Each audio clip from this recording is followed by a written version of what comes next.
Welcome to Good Faith Stories from Good Faith Media. I'm Starlette Thomas, your host for our second episode. In each episode of Good Faith Stories, we'll bring you a collection of different stories, tied more or less around a theme. Unique and true stories as told by the people who lived them. Each story is short, just a few minutes long, accompanied by music. You might laugh a little or cry a little, but we hope you'll think a lot and feel even more about what it means to be human.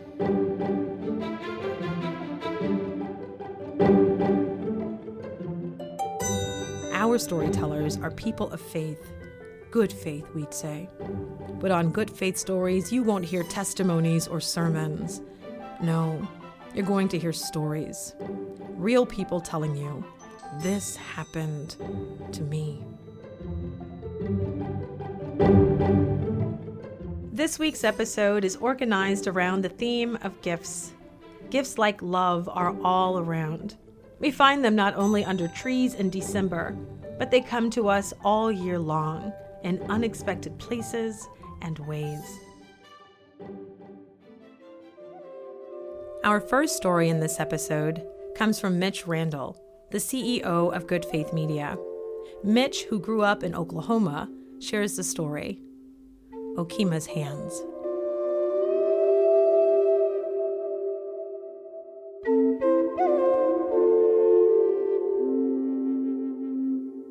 As a kid growing up in eastern Oklahoma, there was nothing better than a birthday trip with my paternal grandmother. Okemah Randall was a proud Muskogee Creek. In her younger days, she was a world champion fancy dancer. She could twirl and stomp like no other, keeping in perfect rhythm with the drums as her feathers and beadwork danced about her. People used to tell me it was beautiful, inspiring, and a little terrifying for white folks. Later on in life, she served on the tribal council, advocating for Native causes, especially education for Native students.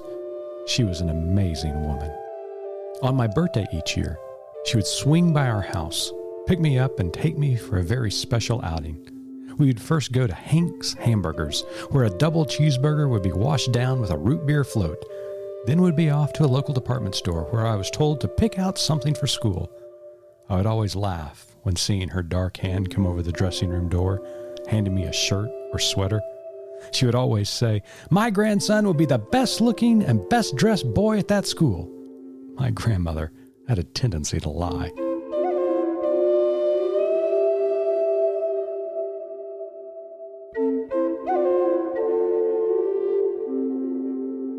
Education was one of the most important hopes she had for her kids, grandkids, and great-grandkids. If Native peoples were to ever advance in this world, it would be because of education. I only wish she would have been alive and present the day Baylor University bestowed my doctoral hood.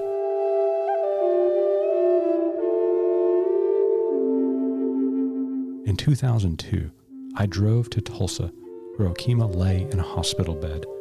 I wanted to say goodbye. The Native spark had gone out of her eyes, but there was still Native power in her hands.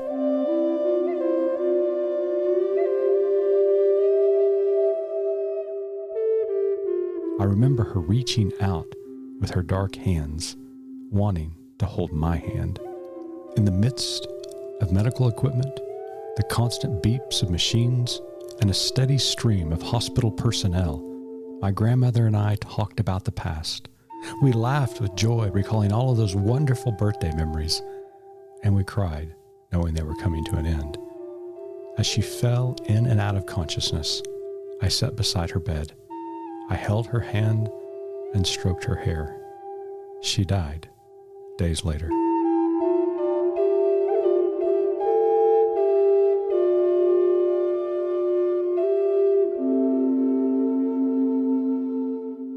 I recently turned 50 years old. Of course, there was no birthday trip with my grandmother, no Hank's Hamburgers or department store shopping spree. But as I contemplated what it actually meant to be a half-century old, I did receive another gift from my grandmother. It came as a memory, wrapped in an observation. Hands.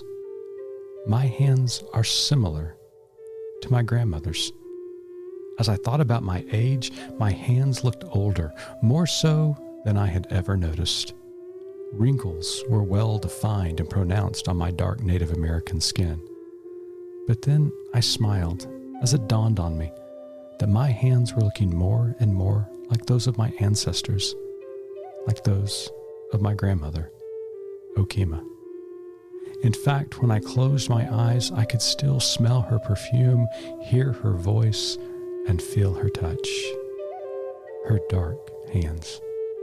Powerful hands that rocked a baby's cradle, celebrated birthdays, worked for education. Hands that held my own.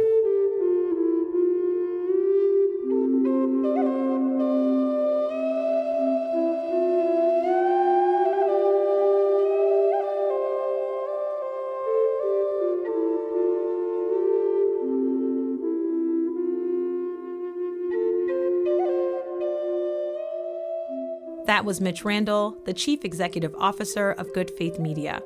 His Native American name is Numukutsu, which means buffalo.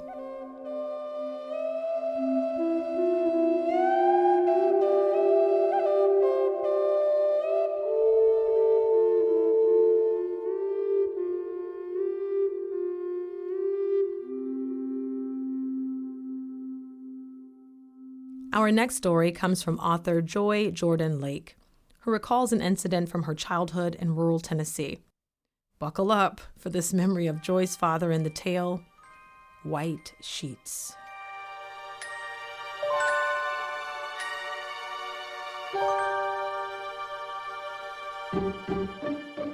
Dead is what I thought we were, or would be in moments.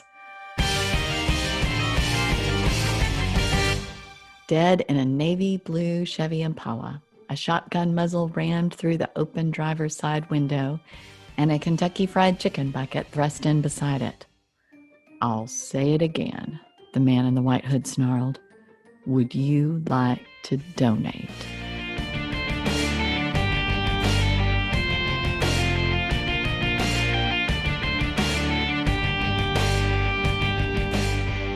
He gave the word donate extra emphasis and extra snarl so that we'd all understand its meaning, that this wasn't a donation at all, of course.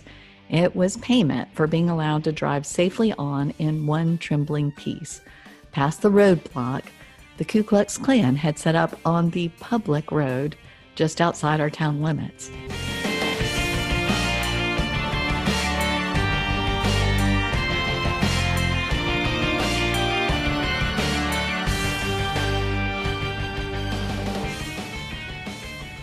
Now let me pause to make something clear. I am not technically young anymore, but neither am I as ancient as this story might make me sound. This was the early 1970s, and even as a kid there in the backseat of my parents' car, even I knew it was past an era when the Klan was known to be terrorizing small southern towns.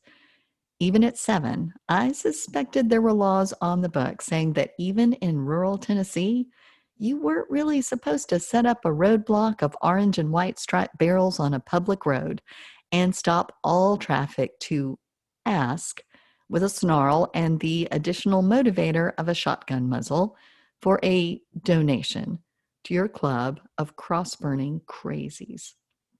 Apparently, though, no one had communicated to these gun-cradling guys that some steps toward racial justice progress had been made in the United States. Or maybe they had gotten the message, come to think of it, and this was their reply: to dust off the costumes and the shotguns, rinse out a KFC bucket, and vent their rage and insecurity at a changing world by lining up their fluttering cotton like so many dingy white sheets on the line to threaten anyone who might dare pass. I mentioned about death and understanding that's where we were headed. No doubt in my mind that no matter how ridiculous, how almost laughably childish these dingy bed sheets appeared as they flowed about, they were not playing a child's game. Even at 7, wide-eyed and open-mouthed in the Impala's back seat, I understood who they were and that we were about to die. Because it was clear from the expression in the eyes I could see in the slits of the white hood leaning into our car that this guy was not planning on taking no for an answer, and that he would be fine letting his shotgun speak for him. And now the men in the bed sheets were circling the car, were rocking that old navy blue Chevy Impala. We were taking too long, apparently, to drop a handful of bills in the bucket. Or they could see on my dad's face that he would be one of the difficult ones.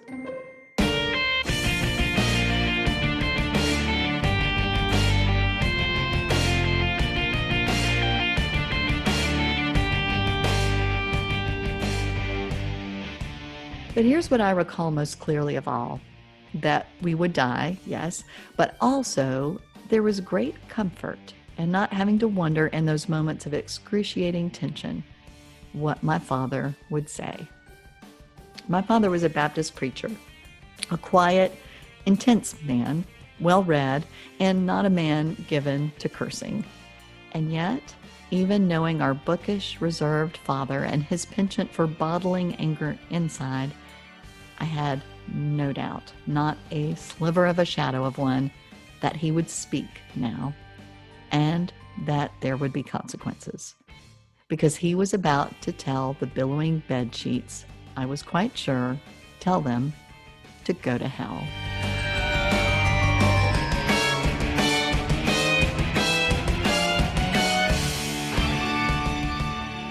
Honestly, I don't recall my dad's exact words, only that go to hell would be a fair translation. And the Klan boys heard it loud and clear, rocking our Chevy Impala so hard in their fury, we were sure it would flip onto its hood. Looking back, I do understand how white privilege works, that the chances of the Klan mowing down a white preacher, his wife, and younger child just outside the town limits were small compared to our having been a family of color. But I'm also a parent now. I know the difference between facing danger that's threatening only myself and danger that threatens one of my kids. I understand that many of the donations already in that KFC bucket may have come from people at the steering wheel who weren't so much eager contributors and blatant racist, so much as people terrified for the safety of the other people in the car. And that's how this sort of intimidation works, right? So here's the gift of education my father and my mother gave me. Not the university tuition they self-sacrificially paid for at a lovely liberal arts college in South Carolina. I'm deeply grateful for that too. But here's the education from my parents that seared into my bones that day, that I carry with me every day of my life. That you owe it to the other people in your car and your town and your country to say what has to be said, even if the ugliness, the bullying, the pressure is intense, even if the cost looks double-barreled. That even if you're quiet and conflict averse, even if you're not typically a cusser or a shouter, even if you're not someone with a big international platform or a media presence, you speak up. You say, or you write, or you let it be known however you have to, that any behavior, white hoods or not, that marginalizes a whole group of people, any language that demeans a whole population, any actions that threaten the peace and safety and pursuit of happiness of anyone in the human community, simply must be told no. In whatever language or foot on the gas you need to make that most clear.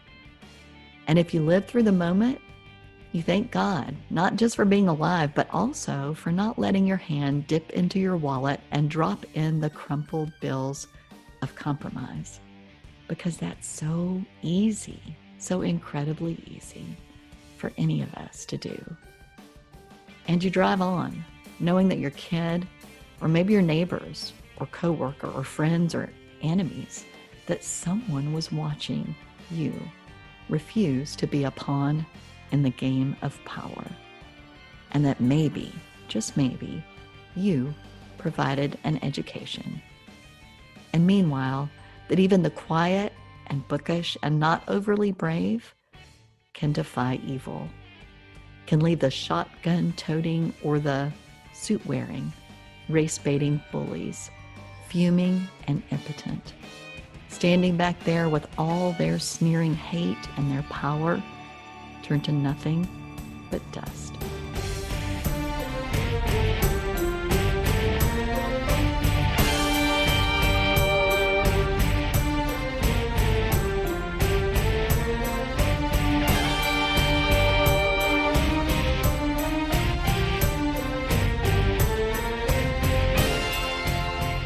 That was bestselling author Joy Jordan Lake.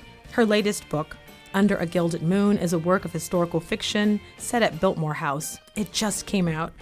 Learn more at joyjordanlake.com.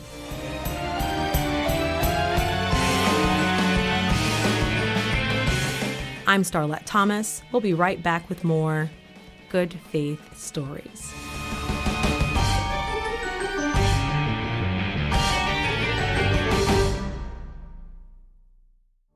This is Mitch Randall, CEO of Good Faith Media. If you like compelling and authentic stories, real stories that are both intriguing and complex, consider making a donation at goodfaithmedia.org. At Good Faith Media, there's always more to tell. Welcome back to Good Faith Stories from Good Faith Media. I'm Starlette Thomas, your host for this episode. Today we're hearing stories about gifts. True stories told by the people who live them. Stories about things we've been given.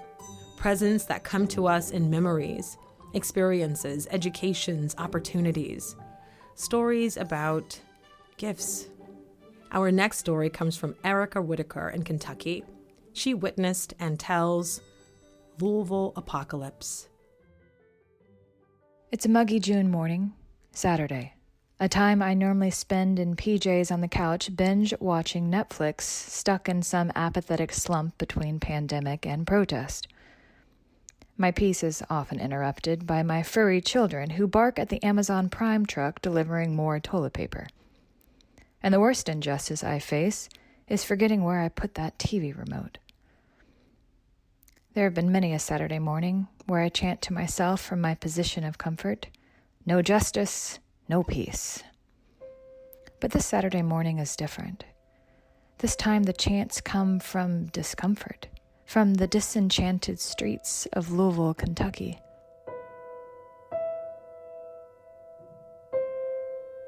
"7 a.m., I park my Subaru in an empty lot downtown Louisville.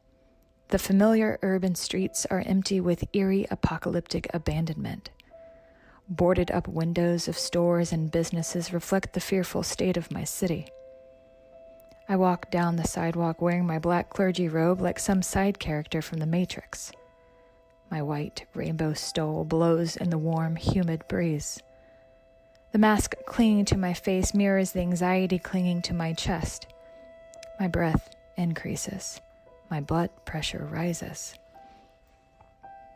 The protest at Injustice Square following the murder of Breonna Taylor continues to catch the attention and elevate the angst of all near and far.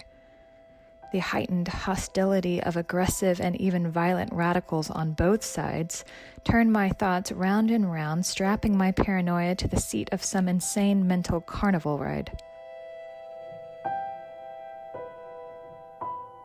Militia, armed and ready from rural Kentucky, are on their way to counter-protest. I, along with other white clergy, are called to help by holding the front lines for peace. Peace is the ointment for any uneasy soul, but the responsibility of holding it now unsettles my spirit. How could I hold peace only a few months after another deadly case of police brutality that has left my city in a never-ceasing storm of anxiety? My city was finding no justice, and certainly no peace. As I make my way to the courtyard of the century-old Catholic Church, I try desperately to center myself with breathing treatments I learned that one time I embraced yoga. I recall the soothing phrase of the yogi, "Breathe in peace, breathe out fear." My lungs expand as I arrive at the meeting ground where faith leaders of all background gather next to a pale blue porta potty. I contemplate relieving the excessive amount of coffee I chugged in the car before making my way to the protest. I change my mind immediately when the sour sewer smell oozing from the cracked bathroom door twists my intestines to a pukable degree. Great. My bladder has no justice, and my nose no peace. Prior to leaving the church garden, the clergy and I plan, pray, and then make our way towards the epicenter of conflict. As we march, we chant songs, prophetic melodies calling for peace and justice. The tension of my body becomes like the heat of the sun, increasing the closer we get to the core of the protest. The noise grows louder as we approach. A group of men stand like guards on the outskirts of the square. The moment they see us, I become hauntingly aware of my whiteness and the whiteness of those around me. The guards contort their bodies not with hostility but with determination to keep their people safe. But as soon as they are told we are faith leaders coming in peace, their bodies realign to a posture of peace. I envy them. Quickly their fists rise in the air in gratitude, proclaiming to all around that we are allowed inside Injustice Square. We begin our march around the square, encircling the weary justice warriors in the makeshift settlement. Black, white, and all sorts of people of color make a temporary home in the park across from the courthouse. The scene feels like some fantastical family reunion, a twilight zone of sorts in the middle of my city. Educated folks, blue-collar workers, homeless people, community servants, college students, the homeless, the elderly, the compassionate, the angered, the grieving, all are gathered peacefully together in desperate determination to see justice on their small piece of earth.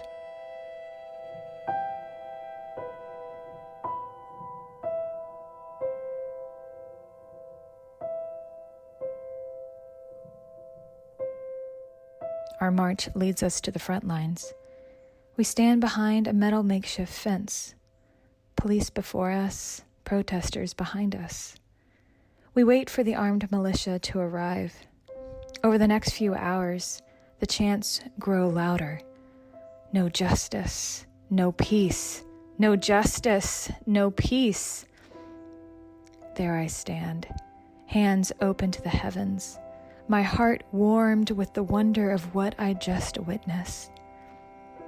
In that small space, I felt a humming buzz of justice returning to the world, a sensation of peace beginning to settle once again in the hearts of humans. Now I fully believe with all my being that there can be a place beyond anger, beyond anxiety, beyond apathy, a space where we all can know justice and know peace.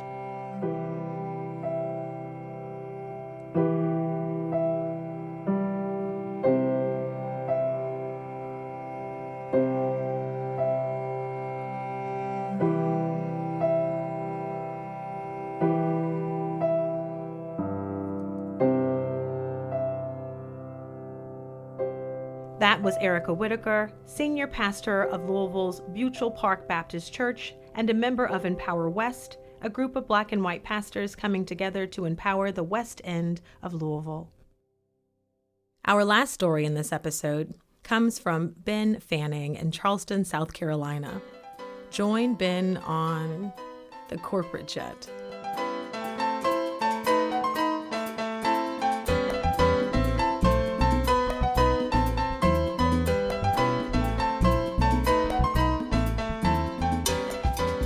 I was a road-weary business traveler about to make my third trip in a month to Latin America. And just as I was booking my flight, I received an email that the corporate jet just happened to be headed for the same destination. I immediately arranged my first flight on the corporate jet.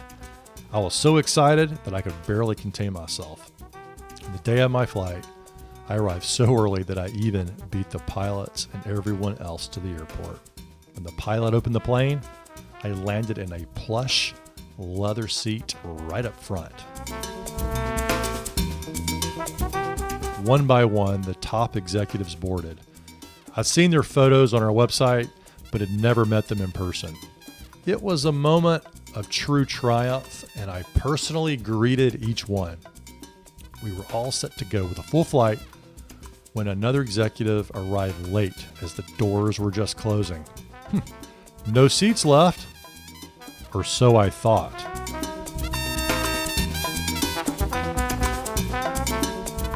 The good news was that I didn't get kicked off the flight. The late boarding executive pointed to the back of the plane, to the bathroom, where I sat on the toilet for the entire 2-hour flight, except when it was in use and I stood waiting in the aisle, or that time that they asked me to come out to make cocktails.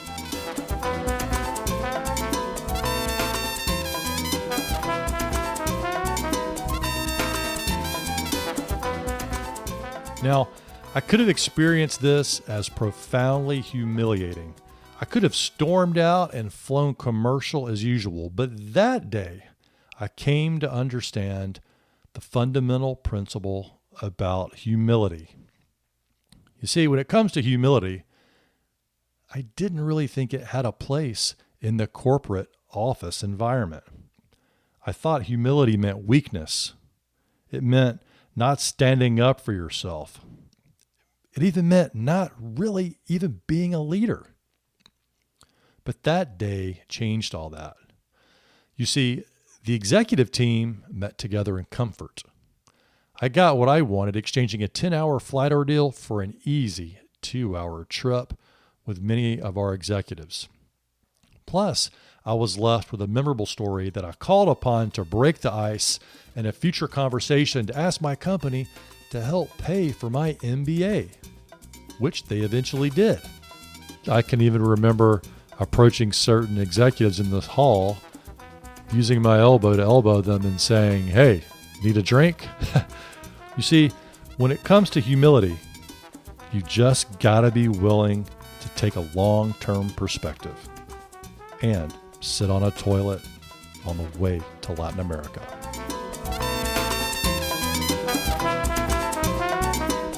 Ben Fanning is president of an international training company, #1 bestselling author, an Inc. magazine columnist, and host of the CEO Sessions podcast, where he interviews C-suite leaders from organizations like Honeywell, Dell, Dollar General, Advance Auto Parts, and Dunkin' Brands. Learn more about Ben at benfanning.com. You've been listening to Good Faith Stories from Good Faith Media. I'm Starlette Thomas. We at Good Faith Media know there's always more to tell, and everyone has a story. What's your story? We'd love to hear it and help you share it. Contact us at goodfaithmedia.org or get in touch directly with our producer, Cliff Vaughn. Email him at cliff@goodfaithmedia.org. Make sure you subscribe to Good Faith Stories to get our next episode as soon as it drops. And check out all of our podcast offerings and more at goodfaithmedia.org. Thanks for listening.